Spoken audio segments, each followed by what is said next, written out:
gotta be kidding me. You're gonna risk the entire mission for a mental defective dressed as a court jester. It's coming from a guy that wears a toilet seat on his head. We don't leave one of our own behind. Hopefully Harley's still alive. No funny business, Colonel. These are dangerous people. Team 2 is clear to go. Fire on. 3, 2. What are you guys doing? What? We're here to save you. You were gonna save me? It was a really good plan, too. Well, I can go back inside and you can still do it. That's patronizing. I'm so sorry. Harley Quinn. Bloodsport. You know, Bloodsport is a lesser-known character in the DC universe. You know, he's not as known as some of the others in the Suicide Squad. But so that was really exciting for me to sort of join and do something new. He's a mercenary, sort of like Vietnam, not vet, but someone that sort of absconded, has a very strict, you know, sort of military background growing up, and then ends up sort of, you know, becoming a mercenary. And he's very famous for shooting Superman in the DC universe. And so he has this sort of like, you know, bad history. He's a great character. He has a sensitivity to him that, you know, you don't see from the outset. And I really enjoyed playing him. She's at a different point in her life. She is probably more independent, you know, romantically speaking, than we've seen her previously. Doesn't mean that she's not still looking for love in all the wrong places, but she has kind of grown and evolved and really stepped out of just being known as Mr. J's girlfriend.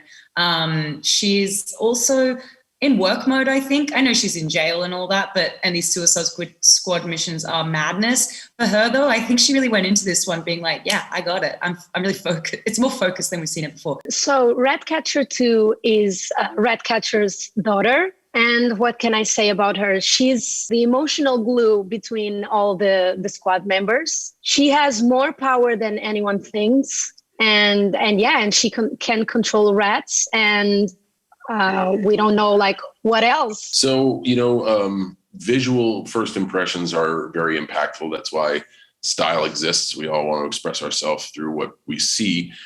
Peacemaker's costume is vibrant and ridiculous and outlandish and over the top. And I think a lot of messages can be said just from his costume.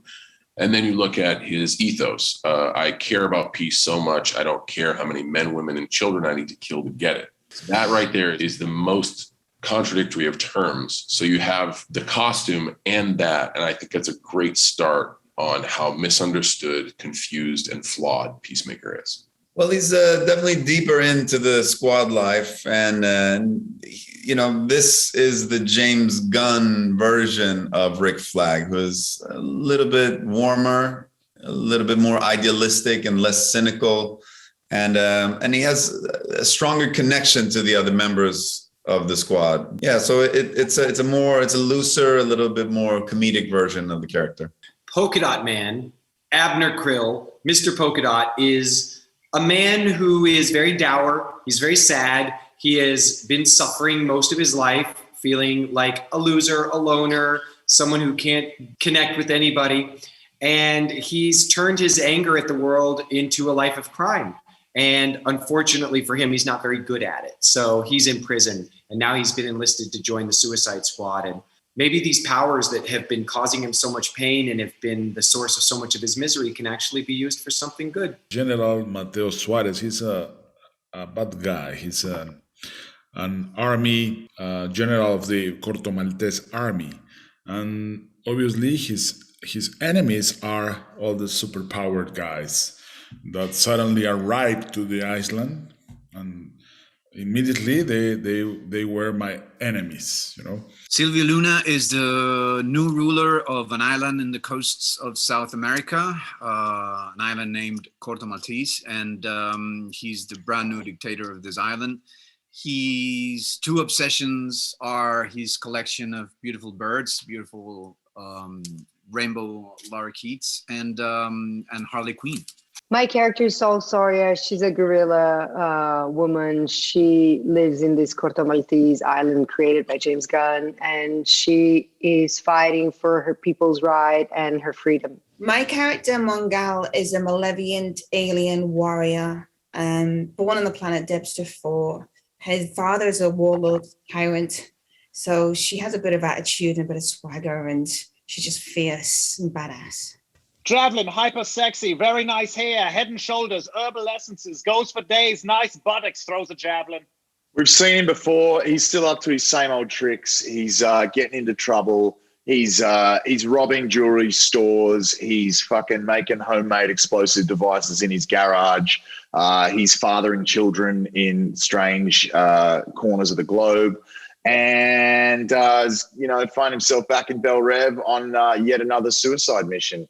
Hasn't learnt much. He's got a lot of talents. He's quite handy. People find him disarming. Folks, I can do this all day. Thinker is an evil genius.